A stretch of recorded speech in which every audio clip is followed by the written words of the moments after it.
Hello students, I am Rajkumar. Today in this video I am going to teach you the next lesson of English class 12 named The Heritage of India. It was written by A.L. Basham. In this lesson we can see that the heritage of India. The writer talks about the heritage of India. Heritage means क्या होता है कि that is the successor of something. तो भारत के कौन उत्तराधिकार हुए या क्या आया है उत्तराधिकार में स्वतंत्रता के बाद, उस चीज़ के बारे में यहाँ पर डिस्कस करते हैं। और यह भारत में देख सकते हैं 1985 में आए थे। तो देखते हैं क्या उत्तराधिकार की बातें यहाँ पर कर रहे हैं। शुरू करते हैं लेसन। इसमें वह इंडिया के वो संस्कृत सभ्यता आदि के बारे में बात करते हैं कि जो अभी भी बनाई हुई है। बहुत सारे प्रभाव हुआ लेकिन उसमें वो समाप्त नहीं हुई और उसको परंपरा को बनाई हुई है, जबकि कुछ ऐसी चीज़ें हैं जो समाप्त होने लायक थी वो समाप्त हो गई है। शुरू करते हैं। Ram Mohan Roy had sounded the theme with his passionate advocacy of social reform. Raja Ram Mohan Roy जानते हैं समाज सुधारक थे। राजा राम मोहन राय ने सोशल रिफॉर्म के लिए पैशनेट एडवोकेट मतलब दृढ़ संकल्प के विषय वस्तु के लिए आवाज़ उठाएं। तो सामाजिक सुधार के में जो आवाज़ उठाने में बहुत दृढ़ थे ये Raja Ram Mohan Roy. Vivekananda repeated it with a more nationalist timbre. और विवेकानंद ने इस सामाजिक सुधार को पुनः दोहराया बहुत अधिक राष्ट्रवाद के टोन में। When he declare that the highest form of service of the great mother was social service. और उन्होंने घोषणा किया, ये बताएं कि किसी भी मातृभूमि की सबसे बड़ी सेवा होती है सोशल सर्विस, समाज की सेवा। Other great Indians chief of home was Mahatma Gandhi. दूसरे जो भारतीय हैं जिसमें से मुख्य बात कर रहे हैं महात्मा गांधी की। Developed the theme of social service as a religious duty. तो उन्होंने सामाजिक सेवा को एक धार्मिक कर्तव्य के रूप में विकसित किया। And the development continues under the Gandhi's successor. और वह जो उसके विकास थे, समाज सुधार के विकास थे, उसको गांधी जी के उत्तराधिकार ने पुनः विकसित किए। Mahatma Gandhi was looked on by many both Indian and European as the epitome of Hindu tradition।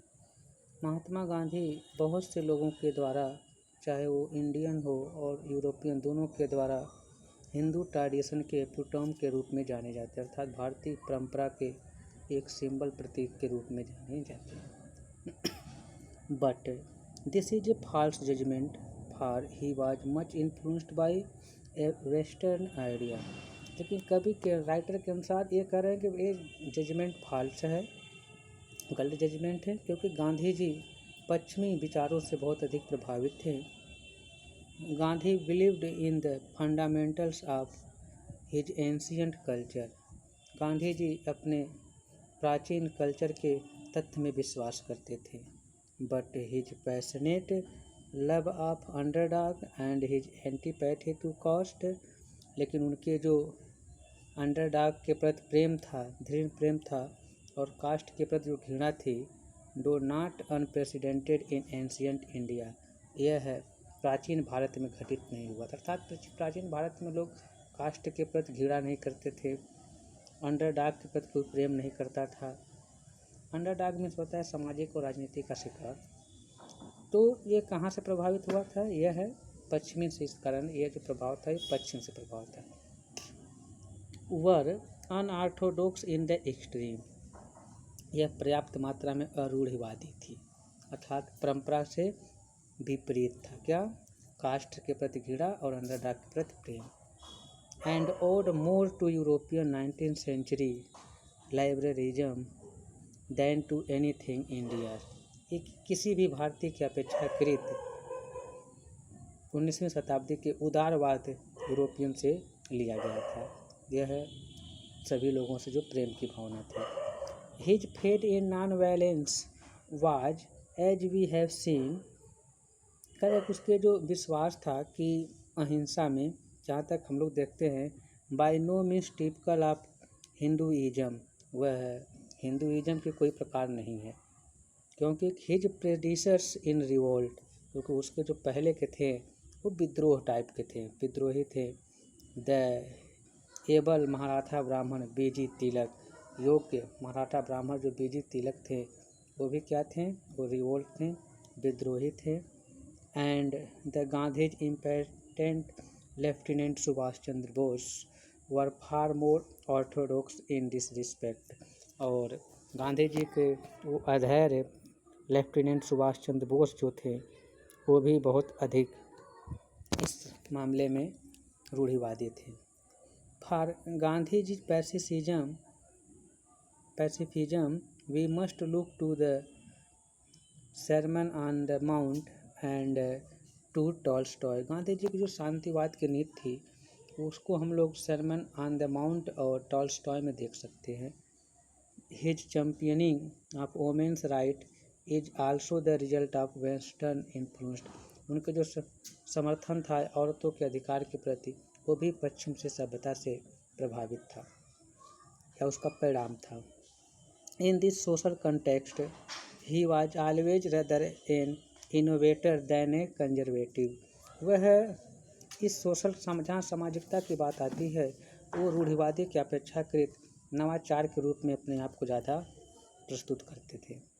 दो some of his colleagues thought his programme of limited social reform too slow. यद्यपि उनके कुछ साथी ये सोचते थे कि उनका जो प्रोग्राम था सोशल रिफॉर्म का वो बहुत स्लो चल रहा है, फिर भी he succeeded in shifting the whole emphasis of Hindu thought towards a popular and egalitarian social order. फिर भी he succeeded in shifting the whole emphasis of Hindu thought, फिर भी वह हिंदू विचारों के पूरे जो एम्फेटिक थे उसको एक प्रसिद्ध और एक समान सोशल ऑर्डर में उसको शिफ्ट कर दिए। In place of the hierarchy of class and caste, class और कास्ट के जो क्रमबद्धता है उसके स्थान पर उसको क्रम से करने में और एक समान करने में उसको व्यवस्थित कर दिए। इसको वो जो सोशल ऑर्डर था।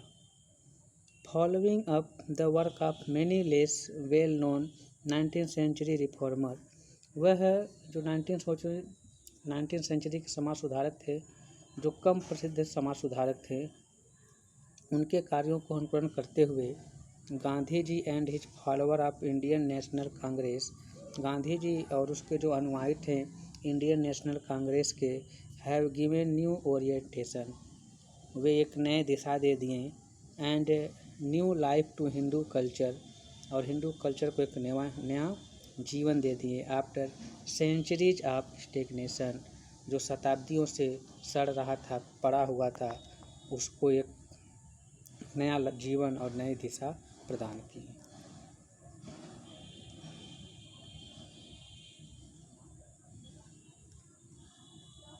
टुडे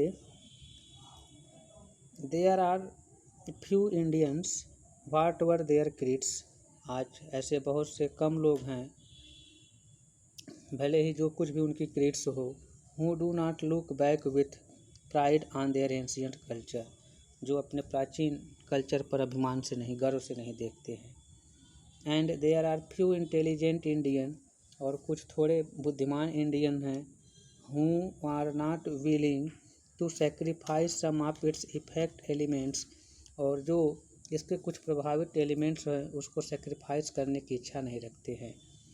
सो डैट इंडिया में डेवलप एंड प्रोग्रेस, ताकि इंडिया विकास कर सके और तरक्की कर सके, इस कारण इसके कुछ तत्वों को बलिदान या छोड़ने की इच्छा नहीं रखते हैं। पॉलिटिक, यहाँ पर व्यंग का प्रयोग कर दिया गया है, कुछ इंटेलिजेंट मतलब ये व्यंग किया गया है। Politically and economically India faces many problems of great difficulties.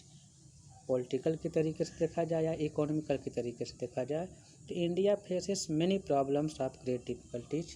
कुछ बड़ी परेशानियों में बहुत से समस्याओं का सामना किया है भारत ने।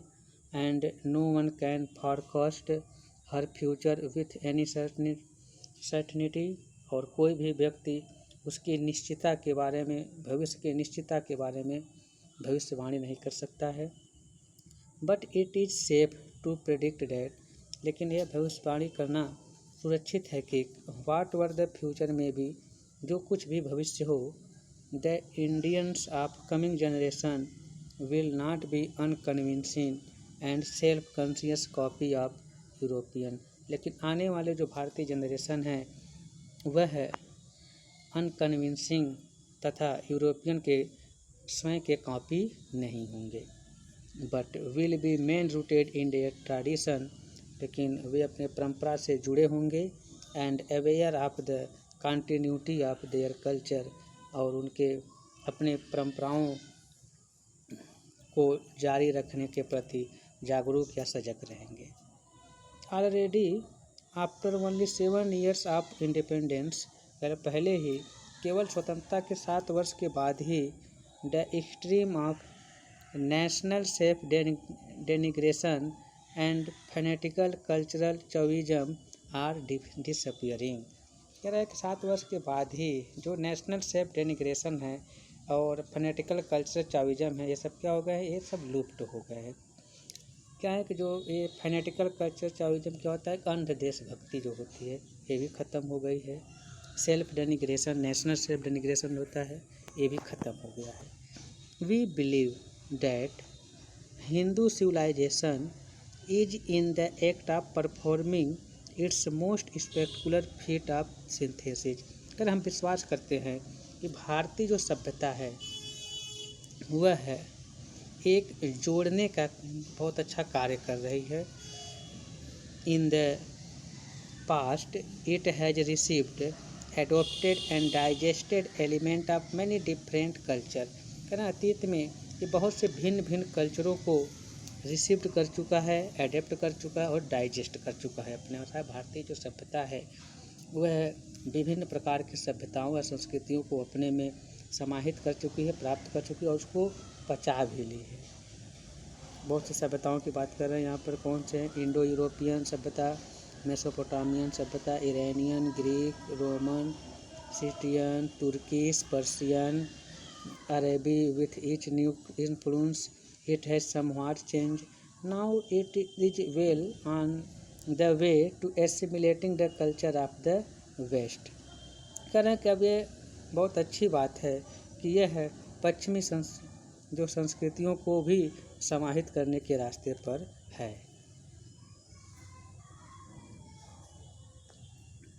Hindu civilization will we believe retain its continuity. कह रहे हैं कि हम लोग विश्वास करते हैं कि हिंदू सभ्यता अपनी जो गतिशीलता को बनाए रखी है। The Bhagavad Gita will not cease to inspire man of action. Bhagavad Gita मनुष्य को कर्म करने के लिए जो प्रोत्साहित करता है उसको कभी ख़त्म नहीं किया है।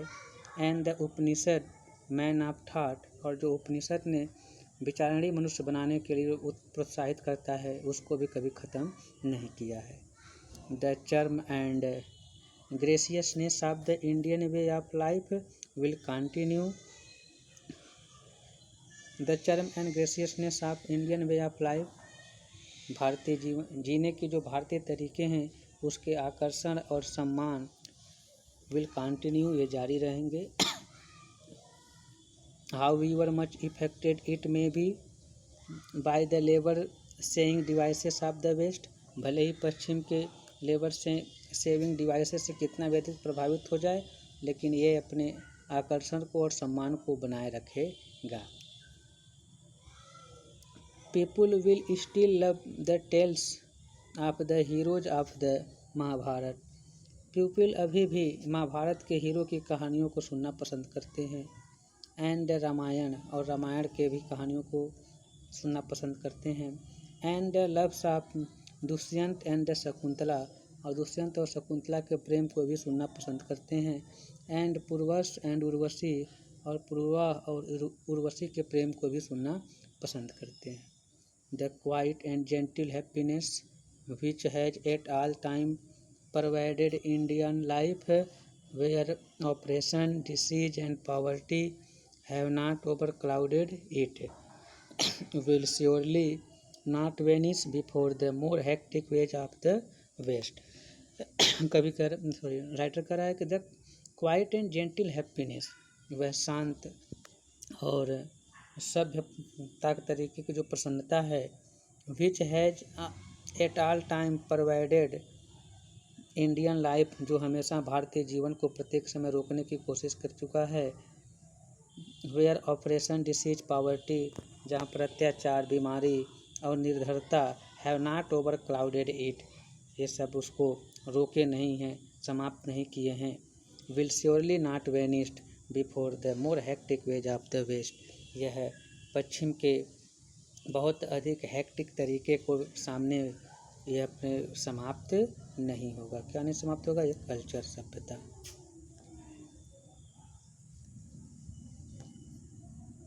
Much that was useless in ancient Indian culture, बहुत सी चीज़ें जो प्राचीन भारतीय कल्चर में खराब थी, हैज ऑलरेडी पेरिस्ड, वो पहले ही समाप्त हो गई है। The extravagant and barbarous hecatomb of the Vedic age have long since been forgotten. कहना वैदिक युग में जो फिजूल खर्चे थे और निर्दयतापूर्वक नर बलि दी जाती थी, वो पहले ही ख़त्म हो गया है। Though animal sacrifice continues in some sects, यद्यपि जानवरों की बलि कुछ लोगों में दिया अभी जारी है, दिया जाता है। Widows have long ceased to be burned on their husbands fire, अपने पति के चिता पर जो विधवा को जो जला दिया जाता था, जो जल जाती थी, ये बहुत पहले ख़त्म हो चुका है। गर्ल्स में not be law be married in childhood, कानून के द्वारा लड़कियों का बचपन में शादी नहीं हो सकता है। In buses and trains all over India, पूरे भारत में बस और ट्रेन में Brahmin rub shoulders with the lowest caste, ब्राह्मण छोटे कास्ट के साथ कंधे से कंधे मिला के चलते हैं। Without consciousness of grave pollution, उस गंभीर पॉल्यूशन या गंदगी के बिना जागरूकता के या बिना जाने हुए। And the temples are open to all by law, कानून के द्वारा मंदिर सबके लिए खोल दिया गया है। कास्ट इज वैनिशिंग, जाति समाप्त हो रही है। The process begin long ago, प्रक्रिया बहुत लंबे पहले शुरू हो गई है। But its pace is still so rapid, लेकिन इसकी गति अभी भी इतनी तेज है। That the more objectionable feature of caste may have disappeared within a generation or so, लेकिन बहुत से जो ऑब्जेक्शनेशन फीचर कास्ट के हैं, बहुत से जिसको विरोधी अभी भी तत्व हैं कास्ट के, वो एक दो जनरेशन में ख़त्म हो जाएंगे। The old family system is adapting itself to present day condition, पुराने भी फैमिली के जो विचार के हैं वो भी वर्तमान कंडीशन को अपना रहे हैं। In fact the whole face of India, वास्तव में भारत का पूरा फेस ही इज अल्टरिंग, बदल रहा है। But the culture tradition continues, लेकिन जो परंपरा है, संस्कृत है, वो जारी है। And it will never be lost, और ये कभी ख़त्म नहीं होगी। तो इस तरीके से ये समाप्त होता है। किस तरीके से बताए हैं कि हमारी संस्कृति और सभ्यता बची है और वो रहेगी भी। Have nice day, best of luck everyone.